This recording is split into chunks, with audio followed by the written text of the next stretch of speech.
歡迎大家又嚟到金毛炳同方丈嘅頻道啊！咁啊，大家記得 like、comment、share 同 subscribe 啦。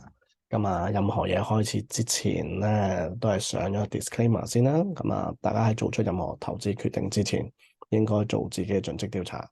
用本頻道嘅信息而可能產生嘅任何損失同損害咧，主持人係唔負責任嘅。咁啊，方丈你好，喂，大家好，大家好。今日喂，今日嘅又講下 事 AI 先啦，好啊，係啦。睇下 AI 對個市有咩講先啦。咁啊，AI 都係冇變啦。咁其實尋日我自己感覺就係美國好似唔係好捨得跌咁樣啦。但係咁啊，AI 嘅睇法其實都係大概係咁樣啦。佢覺得就唔係，仲未係有咩 indication 住咁，所以都係 keep 住啲持倉咧，冇變過嘅。係啊，咁咁市況咧？市寬嚟講咧，就其實我覺得係一個健康嘅狀態啦，都係。哎呀，大鑊！呢個好似又有啲問題，嗰個市寬，唔好意思啊。時間日期好似唔啱喎。啊嗱，咁我就咁口述啦。其實而家大概就係十幾左右啦。咁其實就同呢個14號嗰陣其實唔係爭好遠嘅，都係十幾左右啦。美國咁啊，其實就未有太大嘅 indication，都係未去到 overbought 嘅狀態嘅，即係未去到超買嘅狀態。所以市寬嚟睇，美國都係一個偏好嘅狀態啦。咁啊，但係就未過熱嘅。係啊，咁我哋睇香港，香港咧就比較特別少少啦。咁我哋可以由恒指嗰度睇起啦。嗯咁咧，尋日我哋又講到咧，AI 係覺得恒指尋日跌得急咗少少嘅，咁可能嗯喺192嗰度咧係有少少支持啦。咁其實但係今日咧其實就係繼續去跌啦，咁啊跌多4嚿添，咁樣又即刻中咗192啦。咁而家進入咗一個好少見嘅狀態咧，就係恒指咧，AI 係覺得恒指啊衝上去又有可能，殺落去都有可能，都係大可能嘅。即係佢話佢覺得佢而家會係進入大波動嘅大上大落嘅一個時候咯。咁所以就唔好玩牛熊證啦，唔好賭啦。啊係啊，牛熊證而家冇勝嘅，而家兩邊你咁嚟噶啦。嗯，係啊，咁市寬度啦，咁香港嘅市寬咧就係、其實都係衰。呢個都係忽然間變衰咗啦，即係都係係啊，之前我哋講話好咗2日啦，跟住一日踏正30，跟住今日咧同佢講話，誒唔得啦，叔叔不行了，一嘢琴日打落四係啊，十幾啊，係係急劇變壞嘅一個狀態嚟嘅。所以啊，香港股市啦同恒指咧，大家都係小心風高浪急啦，係啊。係啊，尤其是即係本來布林肯嚟完之後，最多都係 sell on fact 嘅啫。點知拜登又亂講嘢，跟住大家就係啊，覺得，係關係又要轉差啦。咁同唉，埋人民幣又應聲轉弱啦，咁所嗯以點都好，我覺得而家香港都係小心為上啦，小心為上，無謂作太大嘅部署住咯，而家無謂喺難嘅 market 度操作啊，係嘛？係咯，咁大風險你唔使係都要而家賭噶嘛，係咪？係啊，即係冇需要喺呢一個咁嘅市場度賭啊。喂，咁今日係啊。我見你準備咗關於 AI 嘅一間公司喎，咩嚟嘅咧？係啊，呢隻 PLTR 啦，咁其實呢係啊，間咧係討論度好高嘅一間公司嚟嘅，咁最近嗰個股價都升咗好多啦。咁其實呢間係咩嚟嘅咧？咁其實係佢就真係一間用數據去做營運嘅一間軟件公司嚟嘅。咁咧佢嘅呢個客戶群咧就非常之不得了嘅。嗯，咁不如我哋睇下下一頁，我哋睇下佢個客戶群有邊啲啊？啊，呢個咧係佢有幾個，而家其實佢咧就係唔好意思啊，唔好意思啊，你上翻一頁先啊。佢咧而家其實有主要係三大塊嘅業務啦，咁係用 Gorton 啦、Foundry 啦同埋 Apollo 去做呢個即係去分嘅話，區分嘅啦。咁其實 Gotham 就係一啲做一啲情報界啊，或者政府特務機構啊嗰啲資料啊探索啊，咁啊做反恐啊嗰啲好多嘅。咁呢個咧係非常有傳奇性嘅。聽講咧就係連捉阿唔係捉阿嗰個拉登咧，都係用到呢個嘢嘅，去揾到佢出嚟。咁 Foundry 嗯咧，其實就都係好多嘅好大嘅客戶啦，即係好似CS 啊、JP Morgan 啊等等咧，即係摩根士丹利咧，其實都有嗯用呢一個嘢嘅，係一個商業數據分析平台。咁咧嗯之後咧，下面咧就有一啲 case 咧，就係呢間公司做到嘅，即係譬如話FBI 就話用咗個龐氏騙局，有個即係用呢個頭先講嘅 Gorton 啦、Gorham 啦，去識破咗一個龐氏騙局嘅。咁即係又即係個相關金額係達到10個億嘅。咁嗯，CIA 又用呢個嘢啦，咁捉咗拉登啦。咁至於嗰個始創人啦，其實有2個啦。咁講緊呢個 Peter 咧，佢咧就好係同呢個出名嘅 VC 啦，好出名嘅 係啊好出 VC 名嘅 啦 VC 啦。佢同馬斯 Everest 啊，克啦，即係係啦，馬生都好 friend 嘅。咁PayPal 啊、Facebook 啊、Tesla 咁呢啲佢都係有參與過。咁下面咧就係佢一啲客戶群啦。咁咧佢客戶群其實真係冇得頂噶啦，咩國防部啊、CIA 啊、FBI 啊，哇！佢睇下佢呢個 portfolio 咧係冇得頂噶啦，其實已經即嗯，係金融機構啊、政府機構啊，哇！我都唔知點形容。或者打入呢啲咁嘅企業嘅門檻都相對高噶，尤其是喺軟件嗰個領域，因為你牽涉到數據敏感咧，其實係好難嘅。一啲大嘅，即係唔好講呢啲 CIA 同埋 DOD、FBI 呢一啲啊。其實你就算係波音啊、Airbus 啊、Pfizer 啊、Merck 啊呢一類型嘅公司，其實佢哋對於佢哋嘅數據都好重視嘅。係啊，即係其實類似 Pfizer 咧，即係輝瑞咧，佢其實即係好似輝瑞咁樣，佢係為咗佢而設計咗一個整藥嘅一個 AI 咁樣嘅或者數據分析平台。咁呢啲咧，其實基本上嗰個 stickiness 啊即係嗰個忠誠度咧，即係嗰個顧客輝瑞對於 PLTR 嘅忠誠度，基本上係打風都打唔甩嘅。其實就係呢啲情況咧，就令到咧大家對佢幻想空間好大嘅，即係啲咁專業嘅、咁專門嘅公司咧，其實而家全部作為佢客戶，基本上就永遠都係佢客戶噶啦。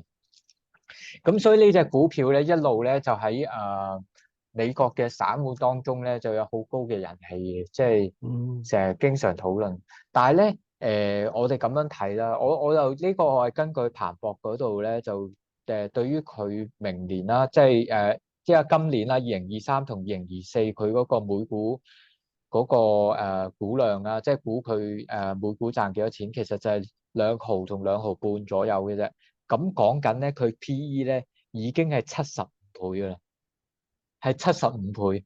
咁之前嘅其實佢 price to sales 啦，即係佢嗰個每股價錢對於佢嗰個revenue 除 price 啦，其實已經都去到12倍噶啦，其實已經即係話佢做1蚊生意，佢而家就賣緊12蚊啦，咁樣嘅，即係其實可以話估值上高咧，呢隻股票咧已經去到非常昂貴。咁至於前景，雖然佢嗰個客戶群非常好啦，但係佢始終佢嘅盈利能力咧，大家都係未體現到嘅，即係未感受到佢點樣可以變成一隻好賺錢嘅嘢咯。咁所以我覺得呢個位置咧，尤其是佢今年咧，其實已經累積咗升幅差唔多成倍咧。我覺得暫時咧，我哋都係觀望下咯，睇下先咯。等佢真係有啲實質嘅盈利，有可能表現到嘅地方，我哋再去留意，其實都唔遲咯。係啊，嗯，我都係，我見到佢，不過佢打咗好大個底部平台嘅。咁啊10蚊呢個位突破，咁啊而家係如果由突破呢個位計都係升咗50% 啦。咁但係因為佢喺高位都跌咗唔少落嚟㗎嘛，咁啊我覺得如果有嘅話就繼續可以持有啦，係咪？都唔使即係唔係咁如果可以食食真係有，糊食係少啦。少，跟住剩翻啲喺度等啊，係咯，我睇咯。覺得啊有幸喺下面打底嗰啲情況度買咗嘅話咧，你呢度可以食一半先咯。咁因為講真嗰句，佢幾時再會彈，真係冇人知喎。或者會唔會一夜一下飛天咁？即係同埋都要我而家嗯，啊，即係同埋都要我覺得你講。佢嚇唔係我覺得佢而家其實係跟炒 AI 嘅，因為佢始終都係 AI 概念入面一個專門嘅一隻股票啦。咁佢其實跟炒咗上嚟，但係嗰個基本面係未跟上住嘅。係啊。我自己嘅睇法就係要睇，即係視乎翻你個人嗰個就係投資策略嗰個情況啦。如果你係做即係短線嘅，咁你計翻自己嘅 risk reward ratio，咁啱嘅就可以食，然後再 let the profit run 咯。但係你話做中長線呢個佈局嘅，咁你如果係做中長線嘅，咁你難得喺啲低位度買咗貨，咁你就要坐翻你自己適合你自己嗰個 risk reward 嗰個profile 去等啦。因為佢而家個 technical 都係好 strong，亦都未 deteriorate 啊嘛。即係如果你平時揸開啲股票揸開1-2年嘅，咁又而家唔使急啊，唔使望啦，贏緊嗯。可以坐得舒服咯。咁你話做開嗱，短線1-2個禮拜嘅，咁你咪食你咪食食呢樣咯。係啊，係啊。不過呢個其實牽涉到阿炳爺個提出一個好好嘅咧，就係話即係大家嗰個投資個方向唔同咧，其實點樣操作嘅股票咧，都係會有好大差別嘅。即係我舉個例子，就係話，如果我想自己揸得舒服，真係可以唔使理佢嘅短期波幅嘅話咧，我下面買咗佢升咗1倍，我沽一半，基本上我嗰啲股票係 free 嘅，即係免費買翻嚟嘅股票。同埋咁好。睇你買得幾大咯。哦，即係你咁都係呢個，係咪即係就絕對係。即係睇下你本身個策略係分好集中買3-5隻股票嘅，即係你一隻股票買成30% 嘅，咁 concentrate，或者一隻股票買5% 嘅啫，咁你升咗一倍，5% 升咗一倍都有10%啦，咁你再係啊，減一半都合理，咁你就坐得舒服咯，就係 free fall 咯。啊，係啊，呢個就係啊。係方丈嘅意思啦。係啊，所以呢個真係好個人嘅，所以所以我哋唔想講太多個，雖然即係我哋都會講個股咧，但係唔想太集中個股，就係唔想大家好似中個 number 降咁樣。哎呀，我就係要買呢隻，唔好。即係其實我覺得投資最緊要就唔係話一次贏，而係你嘅概念啱，你係時常都贏，長期地贏咁樣咯。係啊。維持住自己係咪咧？嗰條，係啊，維持住自己嘅 equity curve 嗰個 statistic 啦，即係個數據啦，即係你維持住自己嗰個 risk reward ratio 啊。咁因為每同唔同嘅策略喺唔同市場嘅環境咧，都係有唔同嘅表現嘅。即係你可能你個策係。略喺呢1-2年唔係好 work，咁但係只要你嚴守住自己嗰啲風險控制，唔輸大錢，咁過2年可能就係你個策略好勁嘅時候啦。咁有啲策略呢2年好勁嘅，咁咪好勁嘅，你繼續贏錢咪繼續推咯，係咪？嗯。咁啊，其實所以視乎策，同埋市場嗰個結構得嘢，即係環境不一樣。雖然都係升市，好似今年嘅升市同21、22年嘅升市又唔一樣啦，係嘛？今係啦，嗰啲係年水浸嘅升市，呢一係啦，陣就跌殘咗嘅升市咁樣。係啊，即係升嘅市寬啊，或者升嘅股票啊，都係會唔一樣。其實上年都有股票升嘅，即係上年雖然整體市況跌啦，但係上年其實都有股票係升嘅。咁所以每年嘅即每年嘅策略都係唔一樣，贏錢嘅策略每年都唔一樣啦。但係長遠嚟講，就係睇翻你自己個人可唔可以 maintain 到你嘅策略嗰個 risk reward 係一個合乎邏輯，即係你冇理由贏1蚊輸2蚊，可以 keep 住贏錢噶嘛。即係如果你咁得50係咪？即係你 risk reward 係咁咯，即係你要 keep 到你個 risk reward 咯。係啊。咁啊，我都留嗱，你講開呢隻股票，我都講下另外一隻AI 股票啦，係 Tesla。咁 Tesla 咧特最斯拉，Tesla 咧最近咧就好勁啦，個個都知道 Tesla 就做電動車㗎啦，咁啊唔使我多講啦。咁啊最近咧啲 short seller 啦，即係啲沽空嗰啲人咧，就俾佢夾爆，輸咗嘅爆重，夾爆倉啊！真係，我諗可能輸咗23個 B 啊，23、24個 B，淨係呢喂，幾日。契媽好似又沽緊 Tesla 喎，佢好似沽乜升乜咁。呢排啲人都會覺得係尤其是 analyst 嘅 rating 咧，其實嚟到呢個價咧都已經比較 neutral 啊。雖然個 technical 咧好 strong，咁我覺得係有少少 short squeeze 啦。咁《華爾街日報》咧，琴日都出咗一篇問題，就即係一篇文章啦，即係好少可《華爾街日報》咁啊出一篇都幾長嘅文章去講 Tesla 係唔應該升嘅。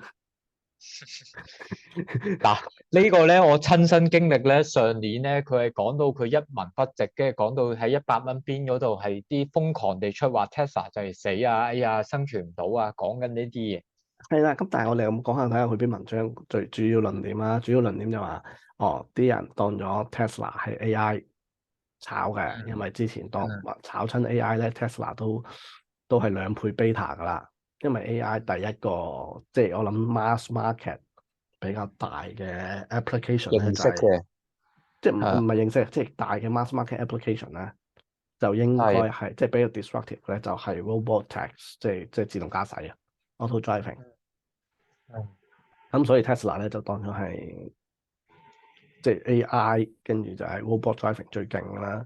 咁呢度咧亦都有佢話而家日報都攞咗一份 RBC 嘅 model 出嚟，就話啊佢而家嘅市值咧其實有差唔多7、8成咧都係同個 robot tax 有關嘅。跟住就係另外買電池啦。係咪咧？咁跟住造車咧，係咪咧？其實就唔係好值錢嘅。嗯，因為佢做車一架車賺啲錢，其實你可以同其他傳統企業比嘅話，傳統造車企業比嘅話，其實你唔應該有咁樣嘅 PE 噶嘛。因為傳統造車但係8倍10倍嘅啫嘛。其實我計過每一股，即係應該係股價除翻嗰個capacity 啊，即係 production capacity，即係佢嗰個產能啊。嗯，咁其實 Tesla 係比 Rivian 啦，同埋嗰個 Lucid 咧係平嘅喎，即係 係 LCI 啊、係係係譬 LCID 同埋Rivian 係咩啊？係啊 Albion 啊，呢個Rivian 啊，啊嘛。係啊，呢兩間都平嘅，即係 係啊，但係佢 Tesla 比傳統其實如果以產比傳，能計係平嘅，係啊，但係你比起傳統企業啊、傳統車企啊嘛，Ford 啊、General 係。Motor 咁呢啲就係好貴噶嘛。咁咁啊，但係呢啲唔興噶啦嘛，而家咁嗱，所以呢篇文章佢亦都 argue，即係話，即係無論唔好理佢正唔正確先啦。咁啊，佢 argue 啦，就話 Tesla 咧，如果係 robot tax 嘅話，其實 Ford 啊同 General Motor 都應該受惠啦。咁的而且確係有升嘅。咁啊，但係 Alphabet 咧，即係 Google 咧，其實又冇乜點升喎，係 Tesla 一枝獨秀嘅啫。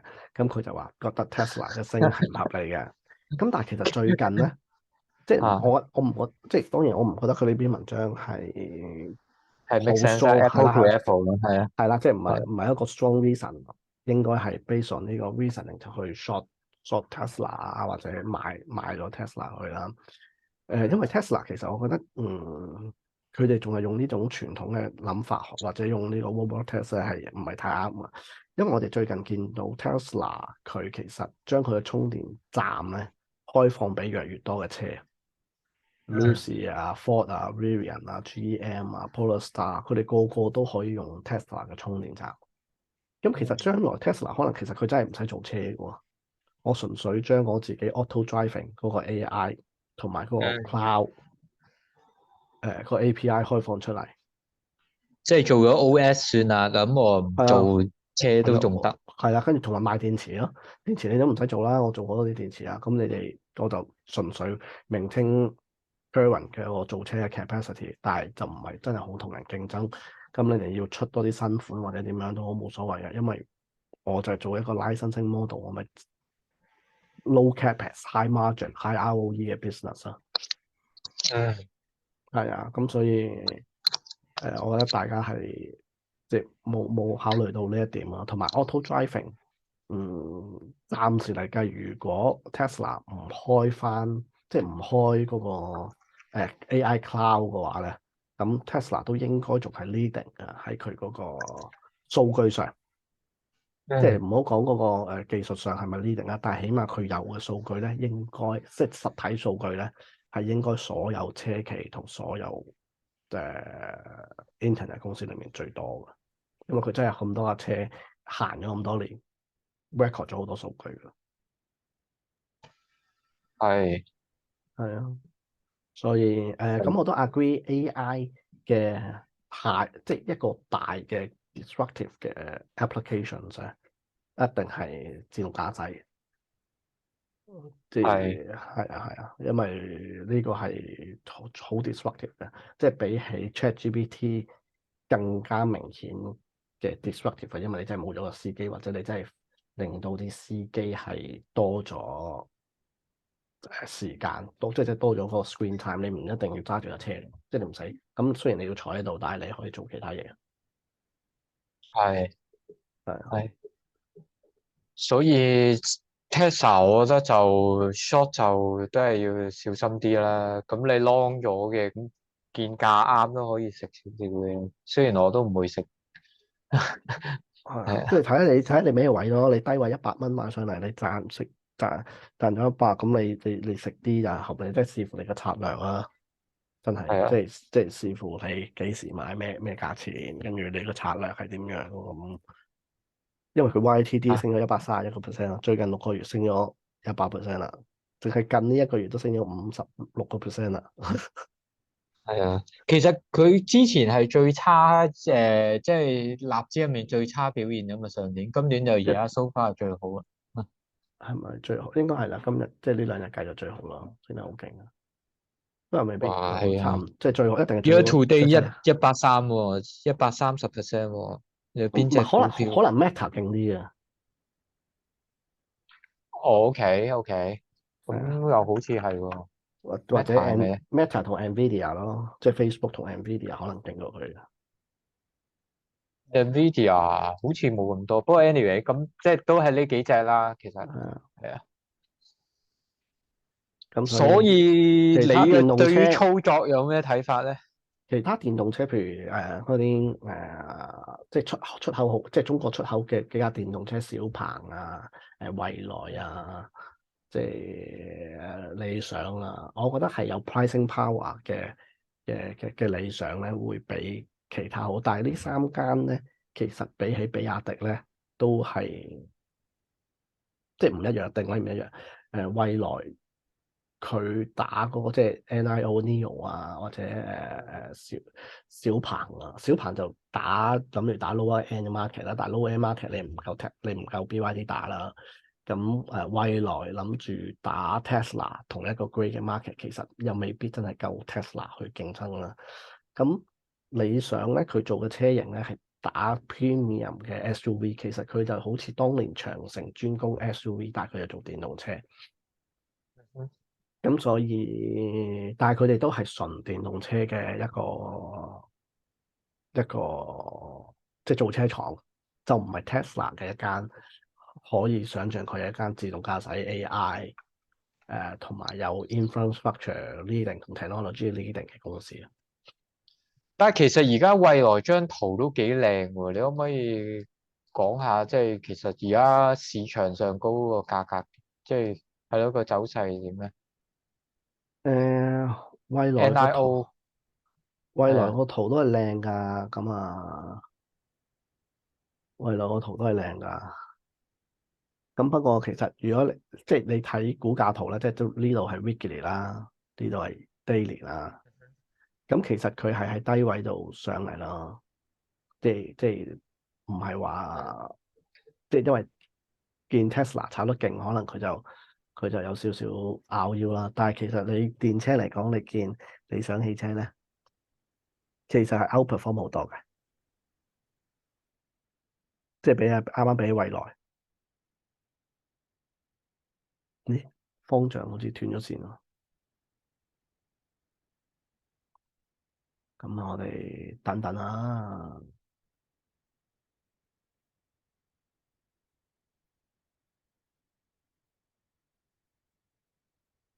咁我哋喺度等緊方丈翻嚟嘅時候，咁我就繼續講下個市場先啦。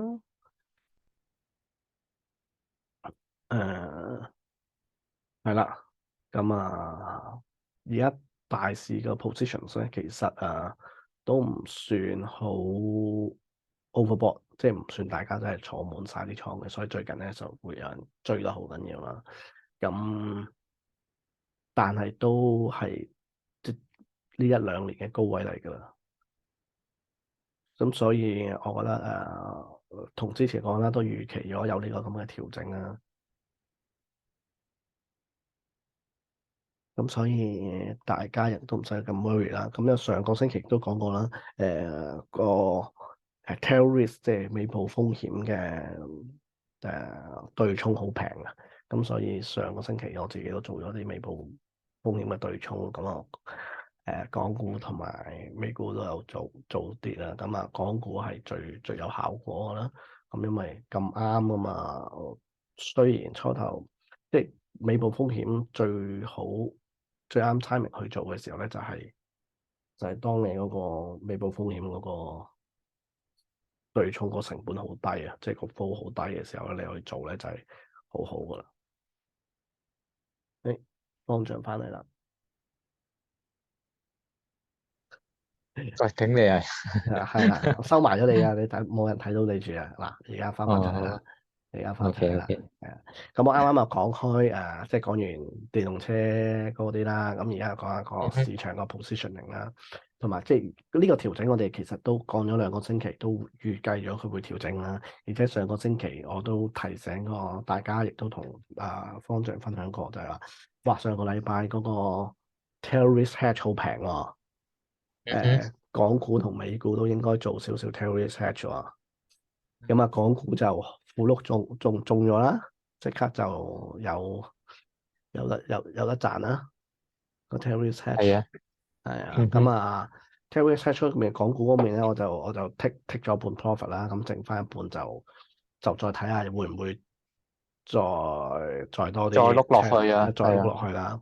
咁因為美股個 tail risk hedge 我仲擺喺度嘅，因為我係買7月嘅，所以又唔係話好急。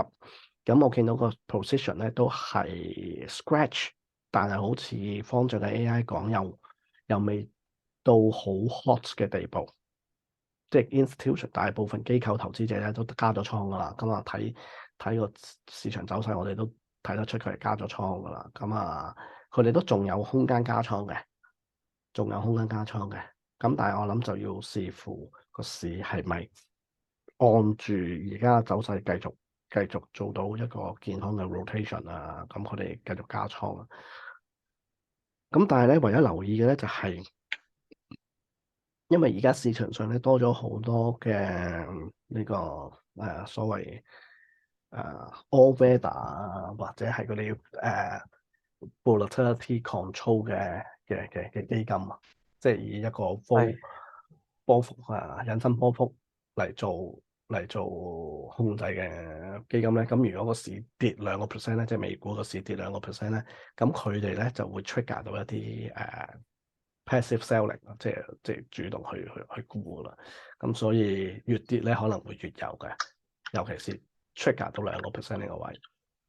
咁另外啲 hedge fund 咧，就尤其是喺唔同 asset class 裏面咧，佢哋減低咗 bond 嘅，就同方丈嘅諗法就同我哋琴日講嗰個 duration，即係嗰個 deflationary 嘅 pressure 咧，有少少唔啱啦。因為咧，我諗大部分 hedge fund 都覺得，哇，我哋都係要信 Fed 嘅，don't fight against the Fed，即係你唔好同聯儲局作對啦。佢話要加息，你又話佢唔加咁樣，同佢對賭唔係太好嘅。咁所以佢哋咧就減低咗啲債券嘅持倉啦。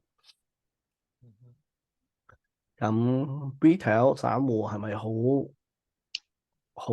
癲咧？咁未至於喎，即係對比起最癲嘅時候，咁不至於啦。咁而家就少癲啦，即係少少 bubble 啦。啲散戶買買啲 call option，尤其是啲末日 call 啊，或者啲細個即係少過10張嘅 flow 咧，就唔係好多，即係少啲，未至於大啲。嗯咁但係而家個 market environment 咧，如果聯儲局冇好積極咁去減息，即係冇 liquidity pump into 個 market 咧，就理論上就唔應該有大癲嘅。哼。即係最多都係小癲嘅啫，所以而家我認為都係即係調整嘅機率都係相對地比較高噶啦。咁啊，如果用其實係之前聯儲局即係有人出嗰個研究啦，就話聯儲局佢同加息之餘，同時縮保咧，其實縮保嗰個動作咧就等同於加息，因為佢拉高咗嗰個借貸嘅成本嘅。咁係啊係啊。如果我哋加埋呢個落去，可唔可以話其實而家已經加過龍咧？會唔會有一個咁嘅效應咧？睇 money supply 都係㗎，即係睇 money supply 嘅 contraction，咁佢就縮緊㗎啦。咁啊2年期債券都係琴日即係講過啦，而家維持喺4.8嘅利率啦。咁啊，所以2年期或者即係最主要市場嘅炒債券嘅人，佢哋都即係買賣債券嘅投資者，佢哋唔認喎，係個利率應該係5%咯，至上咯。咁加過龍同埋加過龍幾耐啊？即係對上一個週期，聯儲局就係遲咗加息成年啊嘛，接近，即係有人 argue 佢遲咗加息起碼1年啊嘛。咁今次可能佢都係命聽一個唔應該命聽嘅息口，命聽多超過1年喎。係，即係佢總係咁係啊，做錯事，都係。係啦，總係慢，即係總係慢最好嘅 timing 一年咁啊，就好大鑊啦。你慢幾個月我諗 OK 嘅，不過即係所謂好定唔好咁就即係好難講啦。即係而家就未即係除咗即係啲 regional bank 爆過一次，咁其實嗰次爆都係好即係好控制得到嘅範圍以內啊，並唔因為佢自己係有走翻出嚟係保底啊嘛。如果佢冇保底嘅話，其實有可能繼續蔓延嘅，就係成件事。係啦，咁所以都叫做細範圍爆啦。咁嚟緊仲會唔會有再爆過？即係佢並稱呢個息口咁高，咁喺其他銀行未轉得切本保嘅情況之下，咁啲存戶如果走嘅話，咁可能都會有蔓延，都會有輕微嘅即蔓延。咁但係佢哋覺得控制得到，咁可能真係聆聽係嗰個情況。咁但係咁可能就會引發到少少系統性風險啦。因為啲人成日都話聯儲局唔夾到有嘢爆咧，佢哋唔會收手嘅。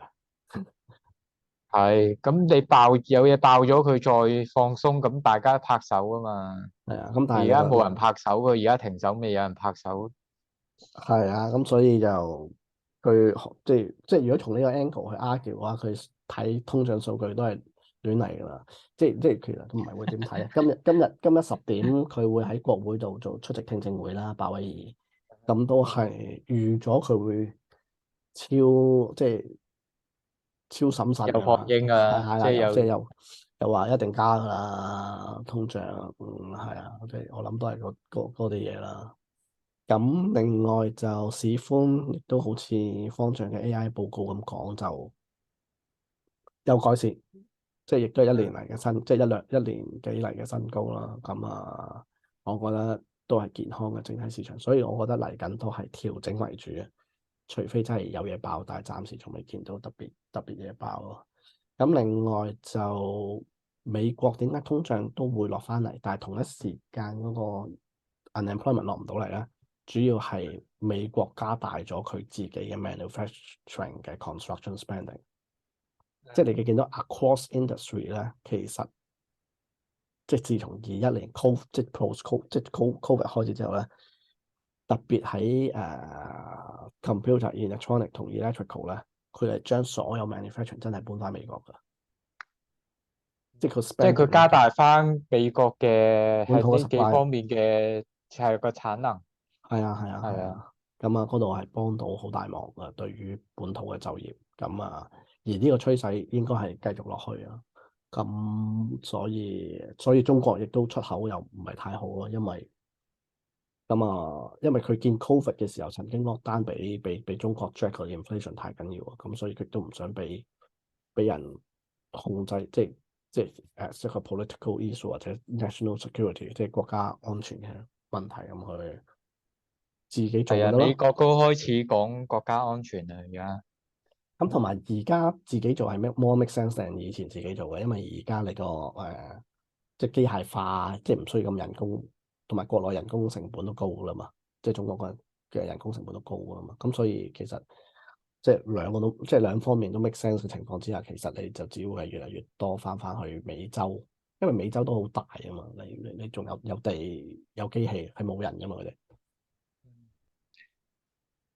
頂爺，我唉咁受託突擊突擊你一個問題。唉係啊，如果講完啦，萬一喺呢個台海危，即係呢個台海哇嘅哇情勢更加嚴峻之下，忽然間脫歐嘅話咧，咁講完，我哋作為香港嘅人咧，可以有咩可以做？嗱，我啊講唔到啲咩噶啦，咁啊等你去呢個 topic 太大啦，演繹下。剩翻嘅時間唔多，咁啊。我哋不如星期五就同大家詳細討論呢個嘢啦，因為呢個大嘅 topic 嚟嘅，OK OK 好 OK，冇？即係咁啊你做下準備啦，咁咁我做下就冇咗突準備先，擊效果。係啊，OK OK，咁啊，今日不如就去到呢度啦。如果係咁，啊，大家就記得like、comment、share 同 subscribe 啦。係啦，咁咁啊，聽日再多謝大家，講啦。好多聽日再講，謝大家，多謝大家，好，拜拜拜。拜。